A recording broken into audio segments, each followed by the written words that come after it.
Thank you for joining us at SICSS-Howard Mathematica's workshop, Choosing Self-Care in a Hostile World with Meckell Milburn. Meckell Milburn is an integrative health practitioner and the owner of the holistic wellness organization, Revolutionary Healing. Her work is holistic, includes mindfulness-based and supports people in reclaiming their own divine wisdom. This is done through decolonizing the concept of wellness and reclaiming practices that our communities have historically used to take care of ourselves. So you'll notice Meckell's full bio is on the slide. That will be made available to you along with any handouts and things she shares, but I'm going to turn things over to Meckell.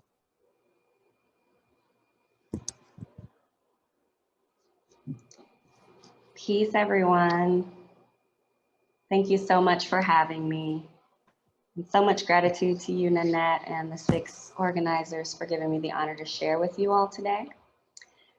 I was able to be here for the panel and introductions this morning, and I'm feeling really grateful for the transparency of the panelists and some really beautiful gems that I think will align with what we'll be talking about today.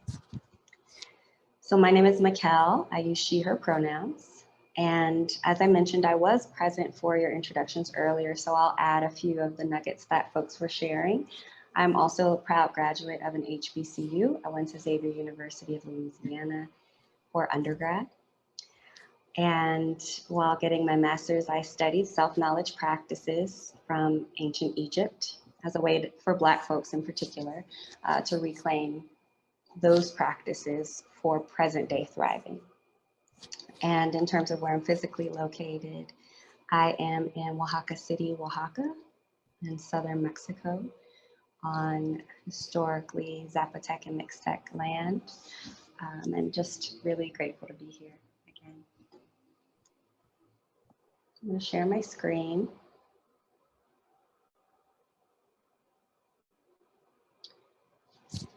And I'd like to begin our time, if I may, by taking a moment of stillness together. A moment to just be in reflection. So I invite you from where you are to settle into your space.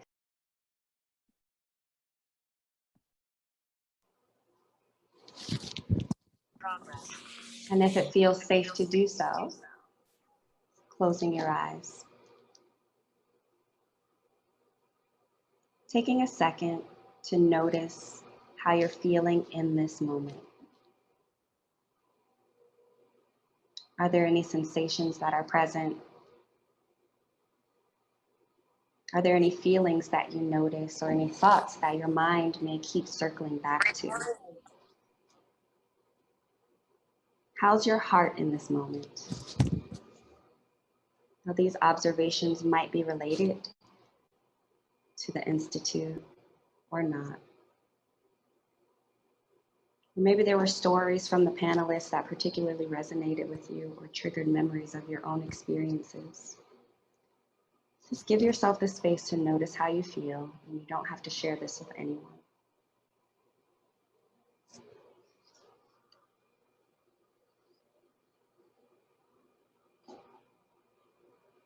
Now that we've taken some notice, let's take a few deep breaths together. I invite you to get even more comfortable in your seat, and together we'll take 3 community breaths. I invite you to inhale, nice deep breath, lungs expanding on the inhale. Holding that breath for just a moment. And as you exhale, relaxing the breath fully, allowing the shoulders to fall away from the ears. Once again, inhaling, nice deep breaths. Lungs expanding, chest rising on the inhale. Holding that breath for a moment. And as you exhale, relaxing the breath fully. And our last time together, inhale, nice deep breath. Chest rising on the inhale.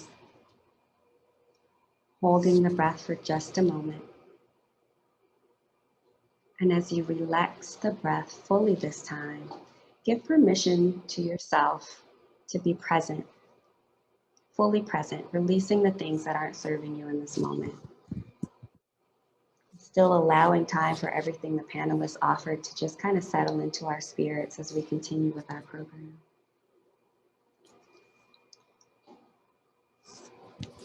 Now, if your eyes were closed, I invite you to open them, returning back to the space that you're in, hopefully feeling more calm and a bit more centered. Thank you for taking that moment to check in before we begin. I'm actually going to be focusing a lot on that self portion of self-care in a hostile world and the power of checking in with ourselves, the power of really knowing where we're at. You know, people often ask me why I started my organization, Revolutionary Healing. And the reality is that Revolutionary Healing was created because of the importance of our presence with ourselves, particularly for people of color, especially for Black folks. So what do I mean by that? My work at Revolutionary Healing operates on the understanding that a really important part of your holistic wellness is in your process of being able to better understand yourself and understanding that we have been disconnected from some of those practices throughout history. And I believe that growing our awareness about how we feel at any given moment gives us the opportunity to make a decision in that moment to do one of three things. Take action in that moment that can support our wellness, set boundaries, or have compassion for ourselves. And I will get a bit more into that later. But how did I arrive at this? So before becoming an entrepreneur full-time, I worked in health and wellness for 15 years. And the last 8 years of my career was spent at UC Berkeley. I was a health educator and health coach there, working primarily with students of color and Black students, including a large number of grad students of color. So students will make appointments with me to connect and talk about their health. So they would come in and talk about wanting to eat better, reduce stress, of course, or ask questions about their sleep patterns, relationships. And what I began to notice is that folks would be coming in frustrated, overwhelmed, crying, and oftentimes by the end, they were breathing a little bit easier, sometimes even smiling or laughing. And while I would love to attribute this to my individual intellect and skill as a wellness practitioner, the reality is that something really powerful happens when we're seen, when we are heard, when we're witnessed, and when we have the space to check in. So in actuality, during those sessions, we barely talked about food and sleep sometimes. We would start with a simple, how are you doing? How are things going? And I would listen deeply. Sometimes we would meditate together, take deep breaths, or come up with plans of action. But I began recognizing that the value in this was the space that was created. It was an outlet. It was an opportunity for reflection, to connect with community, an acknowledgement of and honoring of their needs, and a space to celebrate them. And these are all things that what I've heard from my grad students were not common in their academic experiences. As a grad student, there are so many opportunities. And I think in the academic world overall, there are countless opportunities for people to tell you what you have not done yet, or for focus to be put on the things that you have yet to complete, or the places you feel that you may have fallen short, and not enough people hyping you up, reminding you of your greatness. So as I say this, I want you to hear this with a student hat on, but also for folks who are in professor or advisor roles, to hear this from the lens of that role as well. What would it look like to create space like this for yourself or your students within a capacity that feels aligned with your boundaries? That's one of the, I think this weekend is a fantastic example of the power of creating space for connecting and listening to one another's stories and sharing about our experiences. So this was a question that a colleague and I had in 2016. What would it look like to create this kind of space? And so at that time, we co-created a space at Cal called The Well. And The Well was a space for Black folks to heal on campus. It was intergenerational often, but we would also create programming for specific groups like Black grad students. And together in these spaces, we would engage in learning about holistic wellness, art, games, meditation. We had a closed space for yoga. But most importantly, we checked in unapologetically, always. And that's where we started to hear some of the shared stories and experiences. I'm the only one in my department. I'm struggling, y'all. I can't do this anymore. The micro and macroaggression experiences, but more than anything, experiences of imposter syndrome.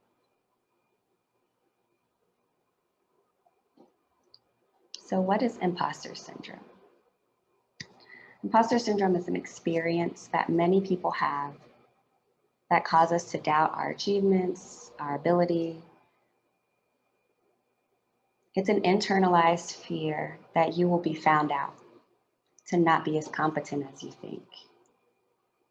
Or perhaps we have evidence of excelling at something. Imposter syndrome is that thing that makes it difficult for us to really identify with that success, to internalize that success. And if you're a high achieving individual, which I'm guessing many of us are, we're more likely to experience this. And so actually the original research done in the 70s was primarily looking at white women and their feelings of success in their careers.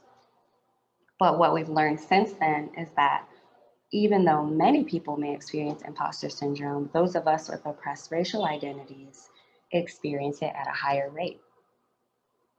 And so what might this look like? Does any of this sound familiar? Have you ever not felt satisfied when finishing a task until you felt that you knew everything, as much as you could about the subject? Have you ever experienced high levels of anxiety, doubt, or worry, especially when you're setting goals for yourself that would be unachievable for most people? Have you ever gotten laser focused on areas where you could have done better rather than celebrate your achievements? There are many of us who have historically been really good at mastering new skills, learning things very quickly. But have you ever faced a goal that felt challenging and experienced feelings of shame and weakness?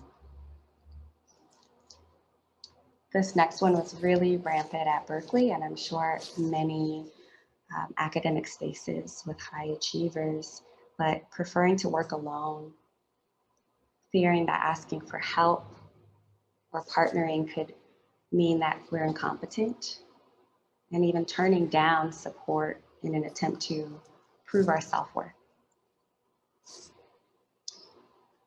And if you've ever believed that you excel due to your ability to be a workaholic and ignoring signs of burnout. Now, in addition to experiences of imposter syndrome, which the research again is saying most of us experience, as POC, we're also existing in a world with racism and other oppressions.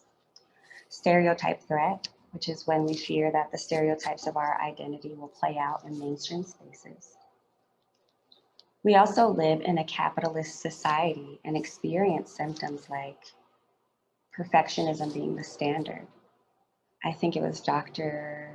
Gatewood earlier who was saying, you're just constantly, right, like moving towards the next thing. There's always an opportunity to be working on something, not really a finite line in academia of being able to come to an end. So what can we do about this? Are we destined to just succumb to these experiences? And where does checking in with oneself come into play? So thinking back to those deep breaths we took earlier, taking that moment to notice what sensations are present in the body gave us an opportunity to ground, right? And I want to be clear, and this is always my intention when representing wellness as a professional, is to constantly try to decolonize our ideas of wellness. And so I'm not saying that taking deep breaths erases any of these experiences. But what I'm saying is that taking a moment to check in with the self and have an understanding of where we're at and what we might be needing in a moment can give us an opportunity to make one of three choices. We can take an action. So this might feel like checking in and just recognizing that we're feeling really burnt out or stretched. And that action might be to fulfill a basic need. Maybe we nourish ourselves or drink some water or take some deep breaths like we did. Maybe we set or hold boundaries, not logging on to social media for the weekend, taking a mental health day, or holding compassion for ourselves. I think it's important to name that we don't always have this space at every point of our life to take care of ourselves in the ways that we would want to or usually do. And let's say you're feeling stretched, but you have 5 chapters that are due on Monday. Holding compassion for ourselves in whatever ways we can. And I think Nanette said this earlier, we do the best that we can. And we reevaluate the next time we're able to check in with ourselves. So notice that after we checked in, we did our deep breaths. So we know that that allows us to kind of ground, regain some clarity. It more fully oxygenates the blood. And this is something that you can keep in your back pocket at times when you're feeling really overwhelmed in the moment. Beyond this, checking in with others is another way of caring for ourselves, sharing our experience with others, actually allowing the words to leave our mouths. Sometimes we suffer silently, and especially with imposter syndrome, there are these thoughts that come up and we hold them internally, but even expressing them and letting them out into the world can sometimes offer perspective. And when in community with folks who are in our care circles, it can really help to put things into perspective and help us understand that we're not alone. And I think this is a good time to name something that happened last year when the pandemic hit. The world paused.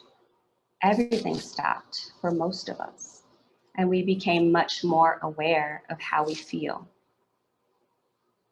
Being in the academic and workspaces, from if your home environment felt safe, from a safer environment, really emerged these understandings of that experience, the shift in that experience of engaging in the professional space from the safety of your home. Maybe noticing a reduction in the amount of experiences of imposter syndrome or macroaggressions. And we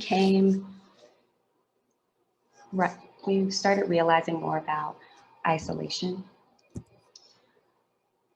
Maybe we reached out for help. Maybe we kind of sat with that ourselves. And what else happened? How many of you, and put a 1 in the chat if this resonates with you, how many of you feel like now you're doing less with more time, and you look back at your pre-pandemic life and can't really fathom how you used to juggle all the things you were juggling? Like, how was I able to wake up at that time and like get all the things in? Which can bring up sometimes feelings of less self-worth now. We start noticing tiredness, the burnout, the isolation. Oops,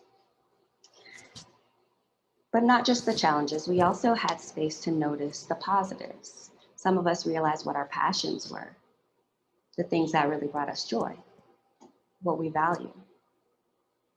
And it wasn't that those things didn't exist before, but we never really gave it space. We never paused to fully check in with ourselves to see how we're doing and what we need, and to let things rise to the surface. And so as life starts to open up again and many of our lives are picking up, this is something that we can hold on to, creating that space to be able to fully understand our experience. This can be checking in through reflection or writing or art or taking deep breaths. And this is also something I recommend that you stay in practice with during your time with SICSS. Connecting with others, checking in together, creating space to just be and reflect. And I want to leave you with some additional tips on taking care of ourselves. This is one of my favorites. So all of these things I'm naming are things that when I'm working with someone, they are things that come up in conversation, things that I'm offering. Create a to-do list. So you have your to-do list. What would it look like to create a to-do list? As mentioned before, we're already familiar with the things we have yet to finish or the places we fall short. We're constantly moving forward. We don't often reflect on our achievements and look back at how far we've come. So creating a to-do list can help to remind us of how dope we are. This can even be something that you do quarterly, weekly, daily. Knowing the difference between facts and feelings. So really practicing noticing the language that we're using towards ourselves and being in awareness of how we can shift that, right? Throughout the course of any semester, a range of feelings may surface, including feelings of incompetence or unworthiness at times. But it's important to remember that feelings are fleeting and they do not define you as a person. And I will say that again, feelings do not define you as a person. We can feel disappointed in ourselves, but that doesn't mean that we are disappointing beings. So noticing that language. Identify your hype squad. Who are the people in your life that fiercely support you? Your real hype squad. Create a habit of sharing more of yourself with them and receiving this celebration. Social support is really invaluable in remembering our worth. One thing that I'm a really big fan of is something called a humble brag, which is when you're in community and everyone is sharing recent achievements or accomplishments, whether they are personal, professional, academically, and everybody's just hyping you up. Like that's a really beautiful practice to remember our worth, to be in community, and to just feel celebrated. Practice perspective shifts. Experiencing failures or challenging events along our journey can be major setbacks to our confidence. That's just a fact. But practice putting this perspective into a different context. Oftentimes, that one experience won't hold a bearing on your life overall, nor again do they define us. At other times, and some people, you'll hear this, a closed door can lead to a better door opening. So making a habit of focusing on the things that we want our attention on, focusing on the things that we did well or the lessons that we learned, or visualizing what we want in the future instead of dwelling on mishaps or challenges in the past. So I'll also pause here and say that I don't believe the experience, navigation of, and healing from the impacts of oppression need to fall solely on our shoulders. I believe in liberation work to dismantle systems. But what I'm talking about is caring for ourselves, prioritizing ourselves, valuing ourselves, and community to center ourselves, not the systems, right? There's so many, again, opportunities that we often miss to celebrate ourselves and center ourselves in a system that doesn't do it. And so this is my concept of decolonizing wellness, this is what I think, reshifting that focus to truly understand that you deserve to be whole, full, celebrated humans, regardless of the ways in which we're producing. Like, that is just your right to feel good and well and to be celebrated. And so for folks that feel like they're at a point, and we all reach that point of feeling completely overwhelmed, here are a few tips that can support also: avoiding news and or social media, not taking on emotional labor, especially around race, racialized topics, resting radically. And I follow the Nat Ministry. I'm not sure if folks are familiar with the Nat Ministry's work. I think that she's out of Georgia. For more information on what it means to just rest without those feelings of guilt, or really, challenging some of those feelings that naturally might come up for us. I'll let you in on a little secret. No one really knows what they're doing. There are just some people who have privilege, so the world is telling us they know what they're doing, and some of us that are just really good at faking it. But you, everyone in this room, you have the skills, the talent, the intellect, the drive to figure it out and succeed. And you belong here. It is vital to the future of the CSS field that you contribute your ideas and are valued for these contributions. And there's no one way to do this, but we can decolonize the idea of taking care of ourselves, truly seeing yourself, recognizing your needs, building that awareness so that you can honor yourself. It's about being a main character in your story and knowing that these systems aren't creating space for us to truly be honored, but we got us, right? And so let's take a moment to go back to one of those offerings in closing as we wrap up. The humble brag. This is one of my favorite things to do. So I invite you in the chat to share one thing that you are proud of yourself for, that you have recently accomplished, whether it's personally, professionally, or academically, that you're comfortable sharing in this space, and writing it in the chat. And our job is to hype them up. So I'm going to be reading some names, hyping you up for your achievements. And if you would like to join in, feel free to do clap emojis. Feel free to, unmute yourselves, and we will hype our community up. We will see each other. We will start engaging in this practice that we can keep going to ensure that we're aware of our worth.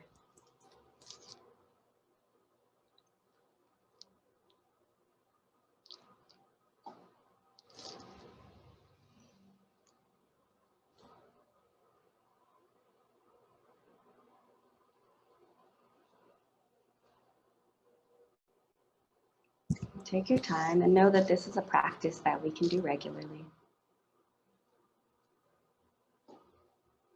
Okay, so Ebony Russ, come on, securing my Harvard Fellowship. Yes, we see you. Marissa successfully finished your first year as an assistant professor in a global pandemic, okay, period, and published work and had good evals. Come on, Marissa. Meredith, new job with tenure coming in the door. Come on, who does that? New associate professor, who this? Yes. Publishing, Abiodun, publishing 4 papers between January and May. Like, what? That's amazing. Thank you. Nicole, COVID grad 2020, beginning on tenure track assistant professor position, fall 2021. Book proposal under review with press. All right, Nicole, come on. We got publishing coming, some tenure track professors. Yash successfully survived year 1 PhD in a pandemic. And I think you have a lot of folks that definitely resonate with that experience, right? We talk about that isolation and the things that can creep up.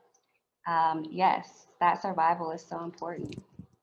Erica published a paper that had been previously rejected twice. This is what we're talking about. We know our worth. We know our value. We are continuing to make sure that we are seen. Completing coursework. So we are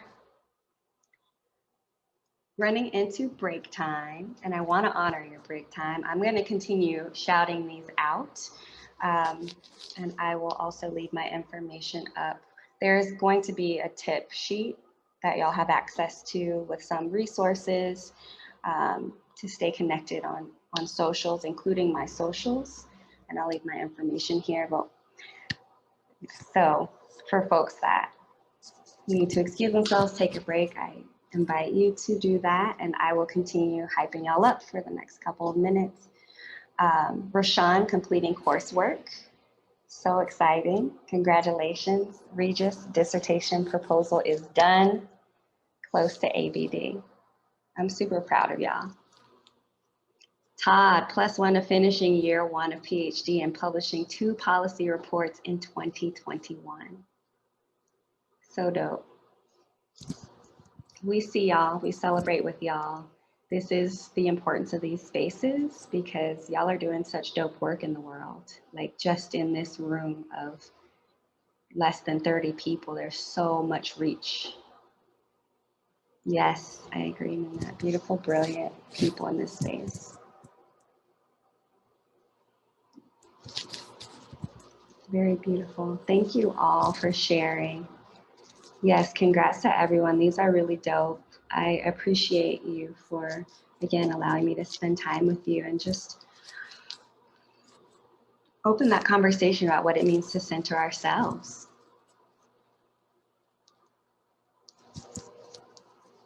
I'll also stick around, you know, if folks have questions, feel free to reach out to me and I'll also stick around in this space.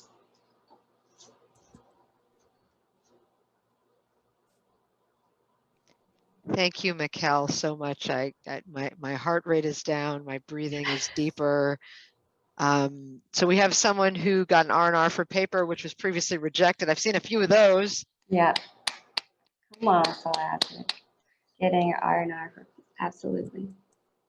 So thank you so much for helping us find a space to think about ourselves for a little bit. You know, there's an uphill walk we have with learning or relearning or expanding our skill set. So reminding us to take a little time and return to ourselves, I think is so powerful. And I appreciate you so much. Thank you for joining us, Meckell. Yeah, thank you.